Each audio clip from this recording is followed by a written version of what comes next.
కాశ్యపాన్వయ సంజాతం నారసింహపదాశ్రితం రామానుజగురుం వందే పాణినీయపయోనిధిం. రామానుజ గోష్ఠికి సాదరంగా ఆహ్వానం పలుకుతూ పెద్దలకు దాసం సమర్పించుకుంటూ ఈరోజు మన భాగవత పట్టణాన్ని కొనసాగించుకుందాం.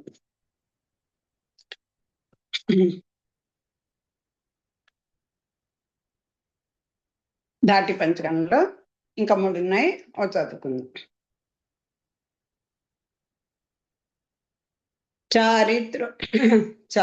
చారిత్రోద్ధారదండం చతుర్నయన పదాలంక్రియా కేతుదండం సద్విద్యా దీపకండం దీపదండం సకల కలికథా సంహతే కాలదండం త్రయంతాలంబదండం త్రిభువన విజయఛత్ర సవర్ణదండం దత్తే రామానుచార్య ప్రతికథక శిరో వజ్రదండం త్రిదండం త్రయ్యామాలింగ్య సూత్రం త్రియుగ పదారోహణాలంబసూత్రం తద్విద్యాదీపసూత్రం సకల కలికథా సంహతే కాలసూత్రం ప్రజ్ఞాసూత్రం బుధానాం ప్రసమ్మధన మనః పద్మినీనాల సూత్రం రక్షాసూత్రం మునీనాం జయతి జయతిపతే వక్షసి బ్రహ్మసూత్రం పాషండ సాగర మహాబడబాగ్ని బడబాముఖాగ్ని శ్రీరంగరాజ చరణాంబుజం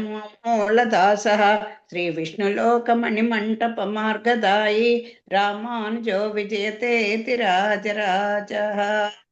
నేను చదువుకున్నట్టున్నా పనులండి, నాకు గుర్తుండదు. సరే, రామాను చరిత్రలో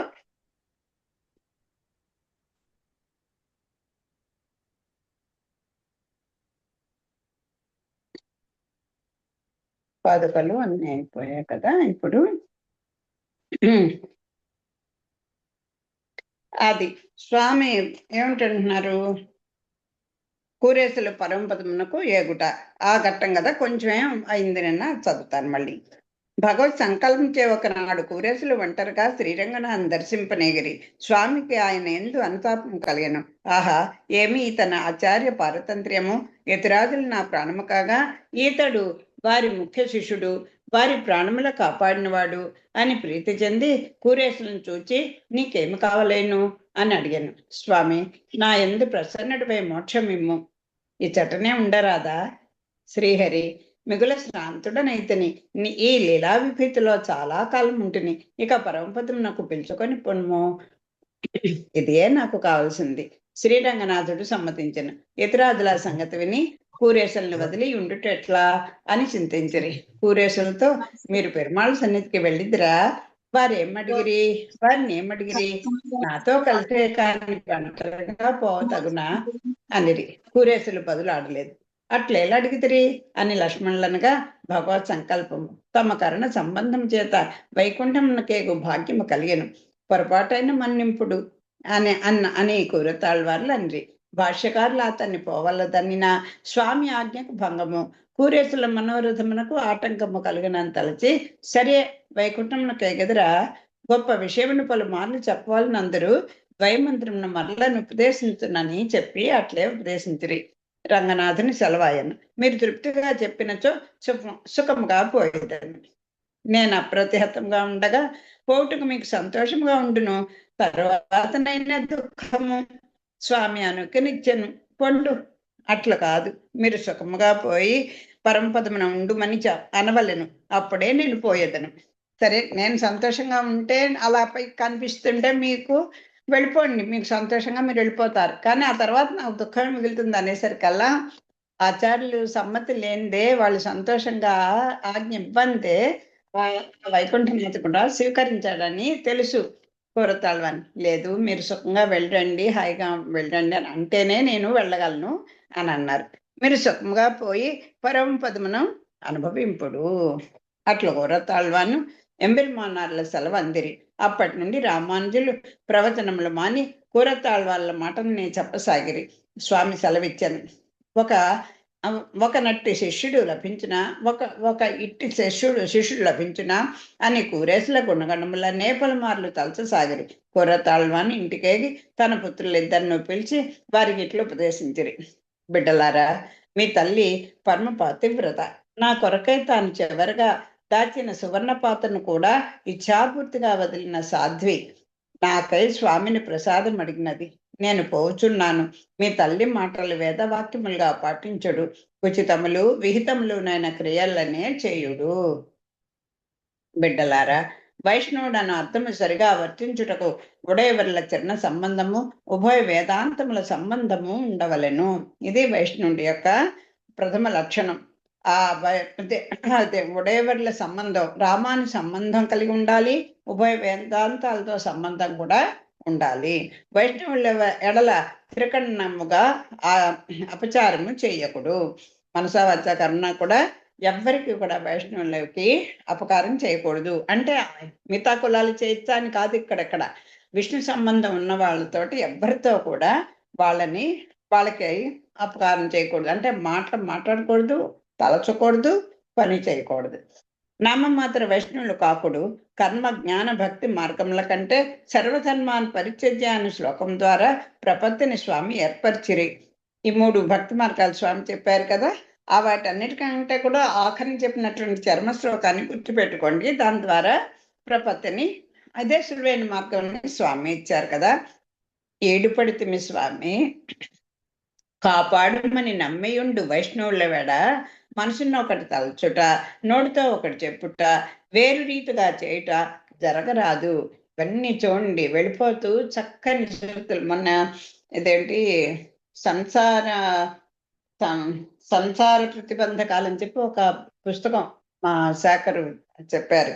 దాంట్లో చెప్తారు, ఎవరైనా ఇదే వైష్ణవ స్వాముల యొక్క ఇది ఎలా ఉండాలి అన్న దాంట్లో, ఎవరైనా మిమ్మల్ని శరణ పెడుతున్నాము, ఏదో కొంచెం గొప్పవాళ్ళు, వీళ్ళకి కాస్త పండించవచ్చు, మంచి ఇదేని వాడు సంస్కారవంతుడు అని పెడతాం అనుకోండి.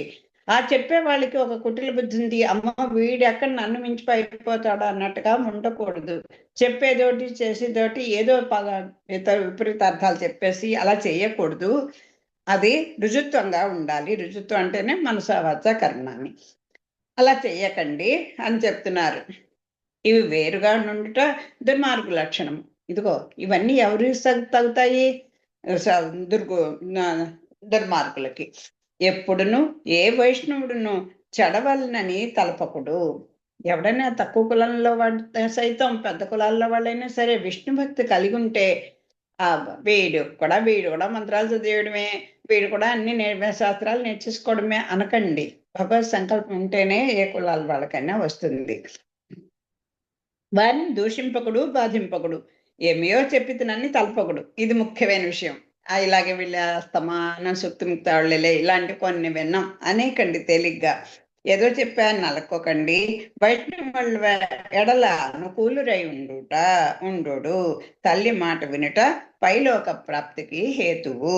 వైష్ణవుల అది భాగవతాత్మల ఎడ అనుకూలుగా ఉండడం, పాజిటివ్ థింకింగ్ ఉండడం, ముఖ్యంగా తల్లిదండ్రులని గౌరవించడం, వాళ్ళని అనుసరించడమే పై లోకాలకి హేతు అవుతుంది, ప్రాప్తికి హేతు అవుతుంది. అంతవారి పుత్రులు వారి పరమపద ప్రాప్తి సమయం వచ్చినని తలచి జాగరూకులై సేవించుచుండరి. ఏమిటో ఈయన తుది వాక్యాలు చెప్పేస్తున్నారు. అయ్యో రామాంజులు కూడా వెళ్ళిపోతారు కావును తండ్రి గారి దగ్గరికి, మా తండ్రి గారితో పాటే అనుకొని, ఇంకా తండ్రి గారి దగ్గరికి వెళ్ళిపోతారు అనుకొని చాలా జాగ్రత్తగా ఉన్నారట ఈ వ్యాసభట్టరు, పరాశర భట్టరు. కూరేసులు తమ ప్రధాన శిష్యుడకు పెళ్ళై ఆళ్వాను ఒడిలో శిరస్సును, ఆండాళ్ళమ్మ ఒడిలో పదములు నుంచుకొని పరుండిరే. తల్లిదండ్రులలో పడుకున్నారు కూరేసులు.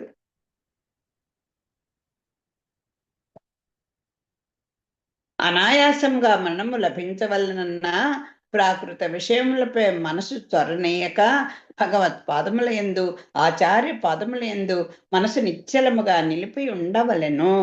ఇది ఏదో నేను వెళ్ళిపోవాలి, నాకు ఏ బాధలు పడకుండా వెళ్ళిపోవాలి, ఎవరు కోరుకోరు? అందరికి అదే కోరుకుంటుందండి.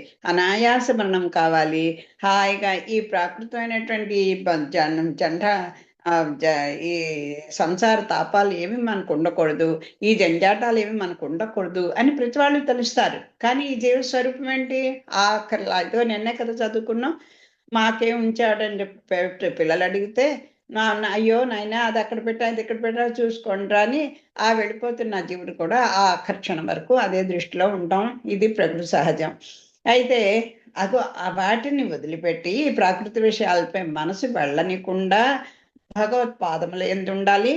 ఆ తర్వాత ఏంటి అనాయాసంగా మరణం లభించాలంటే ఈ రెండు ఉండాలి. ముఖ్యంగా ఇంకోటి ఏంటంటే ఆచార్యుల యొక్క పాదముల యందు మనసు నిశ్చలముగా ఉండాలి. భగవంతుడు కూడా ఏమీ చేయలేనని అక్కడ తాండవ కృష్ణమాచార్య గారి కథ కూడా మనం విన్నాం. అలాగా ఆచార్య ద్వారానే ఉత్తారకమైనటువంటి పద్ధతి. ఆయన వల్లే మనం తరించగలము. ఈ రెండు గుర్తు పెట్టుకోవాలి. అంటే ఏమోండి ఆ వేళకి నాకు బుద్ధి కుదరాలి కదా, ఆ నోరు పలకలేకపోతే ఏం చేస్తాం, నా ఒళ్ళు శరీరం మనసు సహకరించకపోతే ఏం చేస్తాం, అన్నిటికీ సమాధానం భగవంతుడు నరసింహ వరాహచర్మం చదువుకుంటే మనకు తెలుసు. స్థితే మనసు సుస్వస్తే, నీ మనసు శరీరము నీ అన్నీ కూడా నీకు అనుకూలంగా ఉన్నప్పుడు ఒక్కసారి నన్ను తలుచుకోవయ్యా. నువ్వు నీ ఒంటి మీద తెలివి లేకుండా అలా పాషాణలో పడుంటావే, అప్పుడు నేను వచ్చి తప్పకుండా నిన్ను నేను స్వయంగా నా దగ్గర తీసుకెళ్తా. మరి ఎవ్వరి మాట విశ్వసించవండి మనం. ఇలా పెద్దల పుస్తకాల్లో చదివేసుకుంటాం, ఆచరణకు వచ్చేసరికి అందరం ఒకటే. అది కాకుండా మొదటి నుంచి ఈ నాలుగుకి చూడండి, కూరేసులు కూడా ఆచార్య సందర్శనం జరగలేదే, అయ్యో అందుకు కదా, అయ్యో నా కళ్ళుంటే చూసా అప్పుడు అనుకున్నారండి. ఈ కళ్ళకి ప్రయోజనం ఈ ఇంద్రియాలకి, మనసుకి, కర్మేంద్రియాలకి, జ్ఞానేంద్రియాలకి ఈ జీవుడి యొక్క స్వరూపం ఏమిటంటే భగవంతుని వల్ల వచ్చినటువంటి ఈ శరీరాన్ని భగవదర్పణంగా ఏ పని అన్ని సుఖాలు అనుభవించమని చెప్తున్నారు, కానీ నిష్కామ కర్మగా చేయమంటాడు. ఈ రెండు ఉంటే ఆచార్య పాద సంసేవనము, ప్రాకృతి విషయముల మీద విరక్తి, ఈ రెండు కొంచెం కొంచెం కొంచెం కొంచెం మనం అలవాటు చేసుకుంటుంటే అది ఒక డైలీ రొటీన్గా అయిపోతుంది. ఈ రెండును కలిగి భక్తి ఉండున చాలునని వాయు పురాణం చెప్తుంది. ఇవన్నీ చదివేసుకున్నామండి, మాకు చాలా గురండి ఆచార్యులు అంటే, నాకు వీటి మీద పెద్ద ఏమీ అంత కాప్యం లేదండి, అమ్మయ్య నాకు అన్ని బాధ్యతలు తెరిపోయాను అనుకుంటాం. కానీ ఏమి లేస మాత్రం ఉంటే అది కూడా భగవత్ కృపతో ఉంటే వస్తుందేమో, లేకపోతే లేదు. అది అప్పుడు ఏముండాలట, భక్తి కూడా ఉండాలి. భక్తి అంటే ఎడతగినటువంటి ప్రేమే భక్తి. అలాగా ఎంత పెద్దవాళ్ళైనా మన బిడ్డల మీద మనకి ఆ ప్రేమ పాసం లాగుతుంటుందా, అది భగవంతుని వైపు మనం మరలించుకుంటే అదే ప్రేమ, అదే భక్తి. అట్లే కురతాళ్వాన్ ఏ విషయము నా కొదవలేక భగవత్ చరణములు యతిరాజ పాదములు మనసున నిలిపి పుత్రుల సమక్షమున శరీరము విడిచి పరమపదమునకు ఏగిరి. అదండి ఈ కురతాళ్వాన్ కథను కనుక మనం దృష్టిలో పెట్టుకుంటే శిష్యుడిగా ఎలా ఉండాలి, ఒక ఆచార్యుడిగా ఎలా ఉండాలి, ఒక సలహాదారుగా ఎలా ఉండాలి, ఓ తండ్రిగా ఎలా ఉండాలి. తండ్రి ఆయన అన్ని రానిదేం లేదు, పేర్లు పెట్టాను ఒకరిని పిలిచారు, ఎంతో మంది చేత రామానుజులు శిష్యులుగా చేశారు. అన్ని నాకు తెలుసు అన్నట్టు ప్రవర్తించలేదు. అవన్నీ చూసుకుంటే ఆచార్యుల కోసాన్ని తన శరీరం, మనసు, తన శక్తి అన్ని ధారపోసినటువంటి మహానుభావులు. అందుకే అది ఆ ఆచార్యుల చరణాల మీద ఆ భక్తి, ఆ ప్రేమ, ఆ నిశ్చలత అది అలా ఉంది. ప్రాపంచికమైనటువంటి విషయాల మీద అస్సలు ఆసక్తే లేదు వారికి. ఆ రెండిటి వల్లే హాయిగా పరంపదానికి వెళ్ళిపోయారు. సంస్కారములు చేయించువారు శ్రీ భాష్యకారులు. ఈ సంవత్సరాలు చేయడం ఇవన్నీ కూడా కదా, అదే సంస్కారం అంటే, పంచ సంస్కారాలు అంటారు కదా. చేయువారేమో భట్టరులు. యథావిధిగా సకల సంస్కారములు జరిగినవి ఇక్కడ సంస్కారములు అంటే చర్మదేహానికి చేయవలసినటువంటి అవన్నీ కూడా, అంటే ఆ కుర్రతాళ్వానికి చేయవలసిన విధి కార్యాలన్నీ కూడా చేయించేవారు భాషకారులు అని రామానుజులు. చేసేవారు తన బిడ్డలే కదా కుర్రతాళ్వాన్ బిడ్డలు భట్టర్లు. యథావిధిగా సకల సంస్కారములు జరిగినవి. అంత భట్టరు శ్రీరంగనాథుని సన్నిధికి ఏకగా, స్వామి నాయన కన్న తండ్రి పోయినని చింతింపకము, నిన్ను స్వీకరించిన తండ్రిగా నేనున్నాను, నేను పోవాడిని కాను అని వాదార్చిరి. అబ్బా చూడండి, ఇది కదండి భాగ్యం అంటే. లక్ష్మణస్వామికి, విభీషణుడికి, ఆంజనేయ స్వామికి శ్రీమానన్న పదం ఇందుకైనా వేశారు అని పెద్దలు చెప్తున్నా మనం ఉన్నాం. ఇలా భగవంతుడి నోటి నుంచి వచ్చిన మాటలైనా మనం విశ్వసించాల్సిందే. ఆయన ఏమంటారు, నీకు కన్న తండ్రి, అయ్యో తండ్రి గారు దూరమయ్యారని నువ్వు అనుకుంటున్నావా? రామానుజులకి తండ్రిట, గురువు కూడా తండ్రితో సమానమే. శిష్యుడు కూడా తనకన్నా ప్రాజ్ఞుడైతే తండ్రిగానే భావించాలి. రామచంద్రమూర్తి అంటాడు కదా, పర్ణశాల నిర్మించినప్పుడు లక్ష్మణుడు, అతని చక్కని శ్లోకం అక్కడ, నా తండ్రిని మరిపించి, తండ్రికి తెలుస్తుంది, తల్లిదండ్రులకి తెలుస్తుంది కదా కొడుకు ఏది ఇష్టం, ఎలా ఉంటే ఇష్టం అనేది. అలాగా ఈ పర్ణశాల నిర్మించి మా తండ్రి గారిని, నా తండ్రిని మరిపించావు కదా అని చెప్తాడు అక్కడ. అలాగా అన్ని విధాలుగా ఈయన శ్రేయస్సును కోరుతున్నటువంటి వాడు. తండ్రి కాకపోతే ఏమవుతాడు? నాయన నీకు అన్న తండ్రి పోయినని చింతింపకు, నిన్ను నేను స్వీకరించిన తండ్రిగా ఉంటాను అని చెప్పి రామ అని చెప్పారు. ఎవరికి? భట్టర్ వారికి కూడా రామానుజులు. నేను రామానుజులకి అన్వయించుకుని చెప్పాను. భట్టర్ వారిని సాక్షాత్తు ఆ శ్రీరంగనాథుడు, రంగనాయకే వాళ్ళే విజయాలు అక్కడే తన ప్రాంగణంలో వేయించుకొని వారే సాకారని చెప్పారు కదా. అంచేత భట్టర్ గారికి కూడా వారు ఇలాంటి ఓదార్పే ఇస్తున్నారు. నేను పోను కదా, నేను ఎప్పుడు నిత్యుడినే శాశ్వతుడినే అని ఆయనే చెప్తున్నారు. రామానుజులు పుట్టిన శరీరము నశించునని, కర్మానుబద్ధుడైన ఆత్మ తిరిగి శరీరధారణ చేయునని భగవద్గీతలో చెప్పబడను.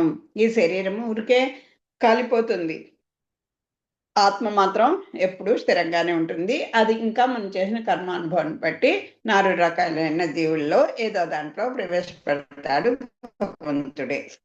కర్మానుబద్ధుడైన ఆత్మ తిరిగి శరీరం ధారణ చేయనని భగవద్గీతలో చెప్పబడి, మీ తండ్రి పార్థివ శరీరము నశించింది, ఇదిగో ఈ శరీరం ఒక్కటే పోయింది, వానికి శాశ్వత వైకుంఠ ప్రాప్తి చే జన్మ రాహిత్యము కలిగింది.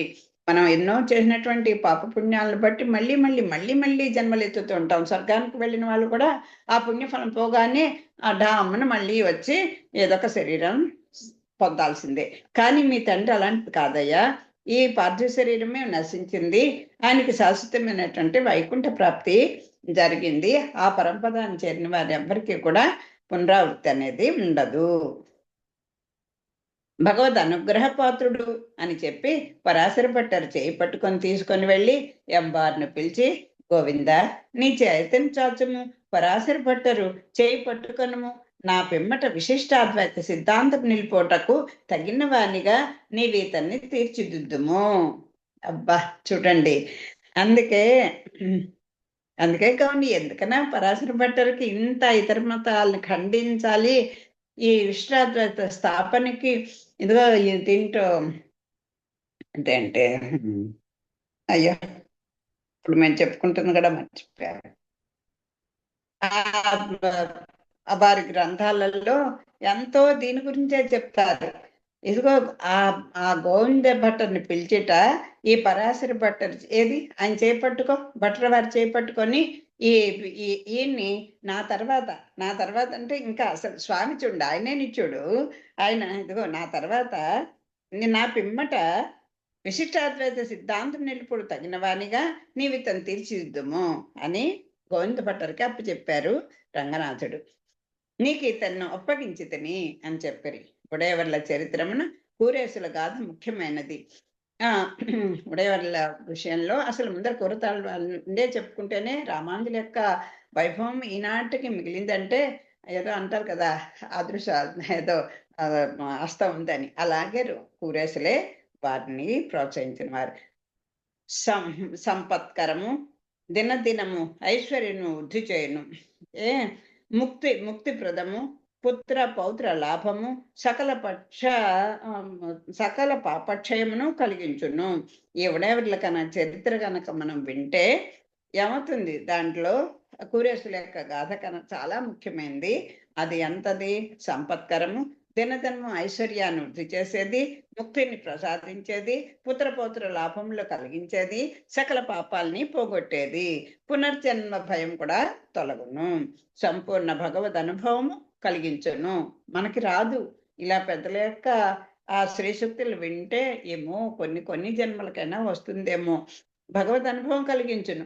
భక్తి ప్రపత్తులతో ఈ గాథ చెప్పువారికి, వినువారికి, పారాయణ చేయువారికి శ్రీరంగనాథుని కృప వలన సకల సమృద్ధి కలుగునని పెద్దలు చెప్పుచున్నారు.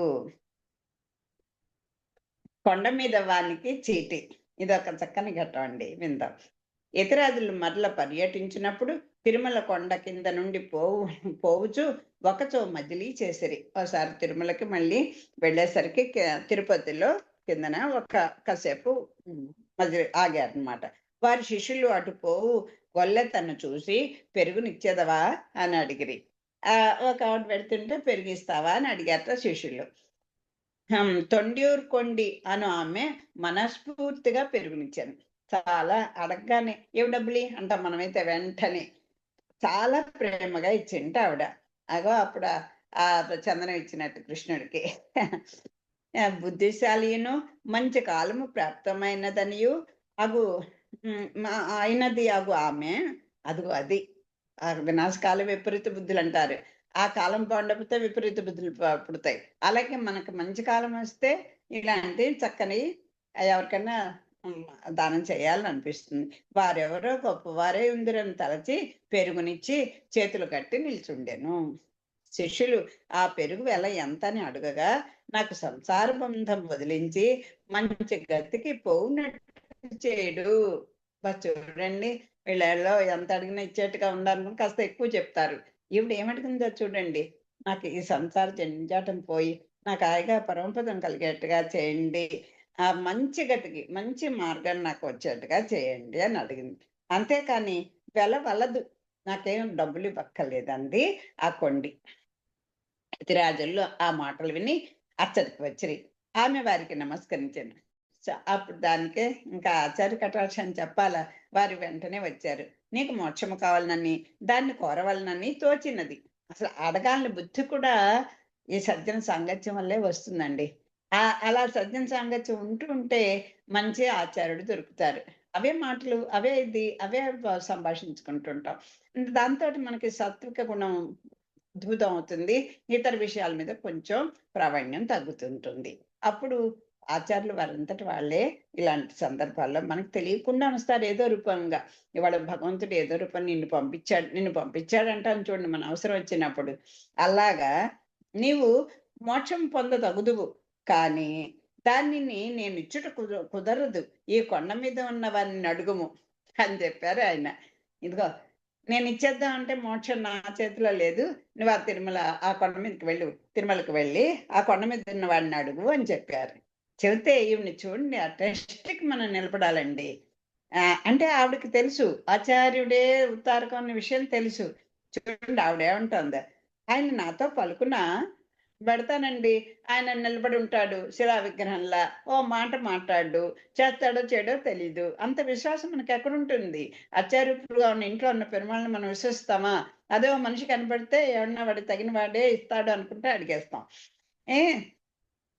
మీరు చీటీ వ్రాసి ఇచ్చినా వారికి ఇచ్చేది. ఎంత తెలివైంది బాబు కొంచెం కాగితం మీద రాసి ఇచ్చేస్తే నేను పట్టుకెళ్ళి ఆయన చూపిస్తాను, అప్పుడు ఆయన నాతో మాట్లాడు, ఏం చేయను అనుకుంది. యతిరాజులు ఆమె కోరినట్లు వెంకటేశ్వరునికి చీటీ వ్రాసి ఇచ్చిరి.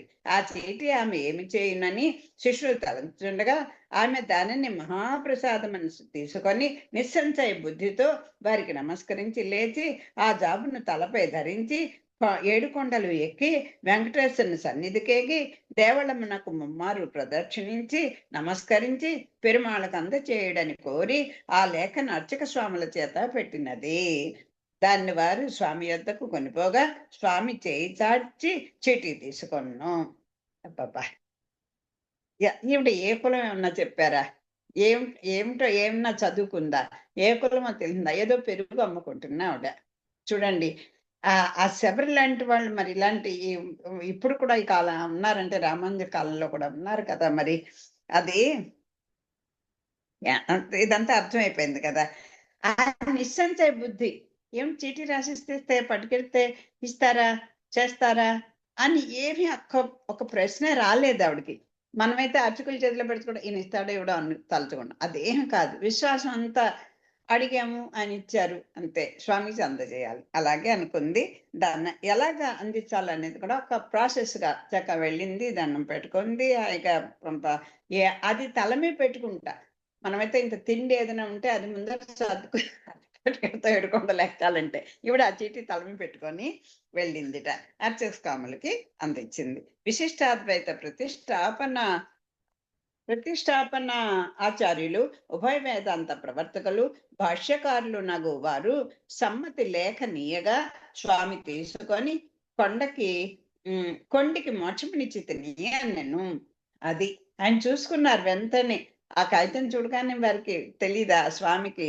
ఆయన తెలియదు ఏముంది, త్రికాలజ్ఞుడు ఆయన. ఆయన వల్లే ఆయన సంకల్పం చేత ఇవన్నీ జరుగుతున్నాయి కదా. ఉభయ వేదాంత ప్రవర్తకులు, ఆచార్యులు, విశిష్టాద్వైత ప్రతిష్టాపనాచార్యులు ఆయన కదా పంపించారు ఆయన ప్రతినిధిగా. అంచేత ఆ సమ్మతి లేఖను తీసుకున్నారు. ఈ కొండికి మోక్షం ఇచ్చేశాను అన్నారు. దివ్యకాంతులు వెదజల్లుతూ వైకుంఠం నుండి విమానం వచ్చెను. ఆయన వెంటనే ఆ విమానం వచ్చేసింది.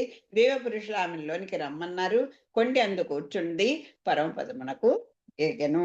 అంటే కులంతో కానీ, చదువుతో కానీ, హోదాతో కానీ, డబ్బులతో ఏమీ కాదండి. అనన్యమైనటువంటి నువ్వు తప్ప ఇంకో దిక్కు నాకు లేదు, నాకు రక్షకుడు నువ్వే అనేది ఆ 2 సూత్రము. ఆచార్యుల మీద నిష్ఠ, భగవతత్వముల మీద అంతే గౌరవము, ఇవన్నీ కాపాడతాయి. ఈమెకు కర్మ జ్ఞాన భక్తి ప్రపత్తులు ఉన్నవా? ఏమిటి ఎలా వెళ్ళిపోయింది? మనకొచ్చే డౌట్కే సమాధానం చెప్తున్నారు. ఈమెకు కర్మ జ్ఞాన భక్తి ప్రపత్తి, పోని ప్రపత్యాన్ని చేసినా ఏమీ లేదండి. పెరుగునిచ్చినంత మాత్రమునకే మోక్షమా? ఇతరాదులిట్లు లేఖ రాసి ఇచ్చునా అని వెంకటేశ్వర్లు తలచిన ఎంత మాత్రమును కాదు. ఏమిటి ఏదో ఇన్ని పవర్ ఇచ్చేసానని చెప్పేసి అందరికీ మోక్షం ఇవ్వడానికి మొదలుపెట్టాడా? ఆ పెరుగు అన్న ఓనాడన్నా నాకు దండం పెట్టిందా, చేసిందా అని ఏమి అసలు ఆ స్వామికి ఆలోచనే రాలేట. వెంకన్న స్వామికి ఎంత మాత్రము కాదు.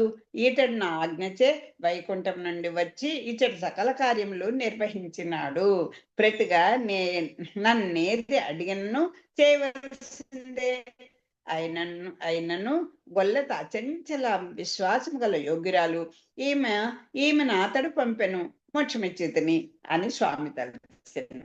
ఆయన ఒక్కడే అనుకున్నట, ఆహాహా, నేను ఒక పని అప్పు చెప్తే కింకరులాగా చేతులు కట్టుకొని ఒక విశ్వాసం ఉన్నటువంటి ఒక సేవకుడు ఎలా చేస్తాడో అలాగని ఇచ్చిన కార్యక్రమాలన్నీ కూడా ఎంతో దిగ్విజయంగా చేసి విశిష్టాద్వైత స్థాపన చేసిన మహానుభావుడే. పోనీలే, ఆయన ఏది అడిగితే అది నేను చేయడం కనీసం నా ధర్మం కదా అని అనుకున్నట్ట. అది కూడా ఆచార్యుల యొక్క అనుజ్ఞ చేతే ఇస్తున్నారు స్వామి. లేకపోతే ఆయనకి నేను ఇవ్వలేనన్నాడు కదా సింహాద్రినాథుడు. మరి ఇక్కడ ఎలా ఇచ్చాడు అంటే ఆచార్య యొక్క అనుజ్ఞం తీసుకున్నాడు కనుకే. అంతేకాదు, పోనీదేం అపాత్రదానం కాదు, ఆవిడ కూడా అచంచలమైనటువంటి విశ్వాసం కలిగింది. ఆ విశ్వాసం అదే యోగ్యతట. అంచేతే నేను మోక్షం ఇచ్చాను అన్నారు. తర్వాత ప్రపన్న గాయత్రి అని ఇంకోటి చెప్తున్నారు. కాంచీపురమున ఒక వైష్ణవ గృహమున ఒక మూగ బిడ్డ జన్మించను. ఆ బాలుడు వర్చస్వి, బుద్ధి కలవాడై 6 ఏళ్ళు పెరిగాను. ఉన్నట్టుండి ఆ బిడ్డ ఎటుపోయినో కానీ కనిపింపడయ్యను. మరి 3 ఏండ్లకు ఆ బిడ్డ ఆడుకొంచు వీధిలో తిరుగుచుండగా కనుకొనిరి. పోయిన బిడ్డ దొరికినని ఎల్లరూ వారిని చూడవచ్చిరి. మూగ బిడ్డ ఆశ్చర్యముగా వాచాలుడయ్యను. 3 ఏండ్లు కనిపింపవైతివి, ఎచ్చటికి పోయితివి, ఇప్పుడు ఎచ్చటి నుండి ఊడిపడితివి, మాటలు ఎట్లు వచ్చే అని వారు అడిగిరి. అంత ఆ బాలుడు ఇట్లు చెప్పాను, నేను క్షీరాబ్దికి పోయి అందు సేనించి ఉండు స్వామిని సేవించుచుంటిని. స్వామి శేషునికి ఒక ఆజ్ఞ ఇచ్చాను. శేషుడే ఈ పెరుంబుదూరులో పుట్టాను. ఆయనయే రామాంజులని అచ్చటి వారు అనుకొంచున్నారు అని చెప్పి తల్లిదండ్రులు పిలువరాగా ఆ బిడ్డ మరలా అదృశ్యమాయను. అంటే తనకి ఎవరి వల్ల మళ్ళీ ఆ మాట్లాడడానికి నోరు వచ్చిందో, ఆయన మగవాడిగా పుట్టాడు ఆ పిల్లాడు. 6 సంవత్సరాలు గడిచిపోయాయి. మళ్ళీ 3 ఏళ్ళకి కానీ వెళ్ళిపోయాడు. అప్పుడు మళ్ళీ 6 ఏళ్ళకి తిరిగి వచ్చాడు, ఆడుకుంటున్నాడు. అందరు అడిగారు, నువ్వు మగవాడు కదా, ఎలా వచ్చాయి నీకు అంటే, అదిగో నేను పాలకడలో శయనించినటువంటి స్వామిని సేవిస్తున్నాను. ఆ శేషుడికి ఒక ఆ స్వామి ఒక ఆజ్ఞ ఇచ్చాడు. ఆ శేషుడేట పెరుముదూరులో పుట్టాట. అంటే శేషుని యొక్క అవతారమే కదా రామానుజులు. ఆయన మళ్ళీ తిరిగి అంటే శేషుడిగా పెరుముదూరులో పుట్టారు రామానుజులుగా. శేషుని అవతారమే కదా ఆయన. ఆయనే రామాంజులని అచ్చటి వారు అనుకొనుచున్నారు అని అందరికీ చెప్పేశాడు ఆయన. అంటే ఆయన్ని సేవించుకోండి. ఇలా మగవాడేంటి, కుంటివాడేంటి, అదేంటి, గుడ్డివాడేంటి అందరూ సంస్కరింపబడతారు అని చెప్పడానికి అన్నట్టుగా. అనేసరి కదా ఈ తల్లిదండ్రులకి వాళ్ళకి ఇవన్నీ అక్కర్లేదు. తన బిడ్డ మళ్ళీ కనిపిచ్చాడు, ఎక్కడికో వెళ్ళిపోయాడు, మళ్ళీ వచ్చాడు, హాయిగా మాట్లాడుతున్నాడు అని రమ్మని పిలిచేసరికల్లా అదృశ్యం అయిపోయాటండి. అతడు బిడ్డకాడు, రామాంజలి దివ్య ప్రభావం తెలుపుటకు వచ్చిన దేవతయే అని అచ్చటి వారు తలంచిరి. చూసారా? అందరూ కూడా అమ్మో! ఊరికే వీళ్ళ పిల్లాడి రూపంలో వచ్చాడు కానీ, రామాంజుల ఆ గాథల్ని తెలియజేయడం కోసమే స్వామి ఇలా పంపించారు కావును అని అనుకున్నారు. ఇలాంటివి చూస్తే గాథలు అనేకము రామానుజ చరిత్రలో. ఇవి ఎల్లా శ్రీమద్ రామానుజాచార్యుల శేషాంశ సంభవతను రూఢి చేయుచునే ఉన్నవి. ఆ శేషుని యొక్క అంశతో వచ్చినటువంటి రామానుజుల యొక్క గాథలు ఇన్ని అన్నే కాదు. తిరువరంగత్తముదనార్ అన్నవారు రామానుజను తాందాది అన్న గ్రంథము ద్రావిడ భాషలో రచించిరి. దానికి ప్రపన్న గాయత్రి అని పేరు. ఈ రామానుజను తాందాది అని ఉంది కదా రామానుజుల మీద. వారన్నీ మొత్తం రామానుజుల మీదే రాస్తే అలా నాకు ఇష్టం లేదని వారు అనడం, మళ్ళీ మార్పు చేసి ఫలానా ఆళ్వార్లకి ఫలానా వాళ్ళని సేవించినటువంటి వారికి దాసుడు, వీని దాసుడు అయినటువంటి రామానుజులను సేవిస్తున్నాను అనే అదంతా సాగుతుంటుంది. అది ద్రావిడ భాషలో రచించిరి. ఆ పాసురాలన్నీ అలా ఉంటాయి. ఆ గ్రంథము ద్రావిడ భాషలో రచించిరి. దానికి ప్రపన్న గాయత్రి అని పేరు. అది శరణాగతులు, ముముక్షు కాంక్షులు తప్పక పఠించి ఆ పిమ్మట 4000 తిరువాయిమొഴി పఠింపనగును. అదిగో ముందర అందుకే ఖండించిరుతాము ఈ రామంజను అది కూడా ముందర ప్రబంధాల్లో చేర్చలేదు. ఆ తర్వాత వీటికి ఉన్నటువంటి ఇలాంటి ప్రాశస్త్యాన్ని బట్టి ఖండించుతాము ఆ ఇది కూడా చేర్చారు. ఈ నారాయణలోకి చేర్చారు. ముందర ఇది చదువుకున్నాకే తిరువాయిమంచి పారాయణ. ఈ తిరురాజుల పైన చేయబడిన స్తోత్రము. అదే కదా ప్రపణ గాయత్రి అంటే రామాంజనుతంది. ఆ పేరు కంగారు పడకూడదు మనం. ధాన్యం మొదనారు సమర్పింపగా రామాంజను నాపై గ్రంథమా అదెట్లు స్వామి పేరు. అమ్మ టైం అయిపోయిందా? హలో, మంగళం పాడుకుందాం. టైం అయింది. మంగళం పాడు. నాకు వినపట్ల మిషన్ పెట్టుకోవాలి. స్వస్తి ప్రజాభ్య పరిపాలయంతాం న్యాయేన మార్గేణ మహిమహిషాః గోబ్రాహ్మణేభ్యः శుభమస్తు నిత్యం లోకాः సమస్తాः సుఖినో భవంతు. మంగళం కౌసలేంద్రాయ మణిగుణాబ్ధే చక్రవర్తి తనూజాయ సార్వభౌమాయ మంగళం. సర్వం శ్రీకృష్ణార్పణమస్తు. స్వస్తి.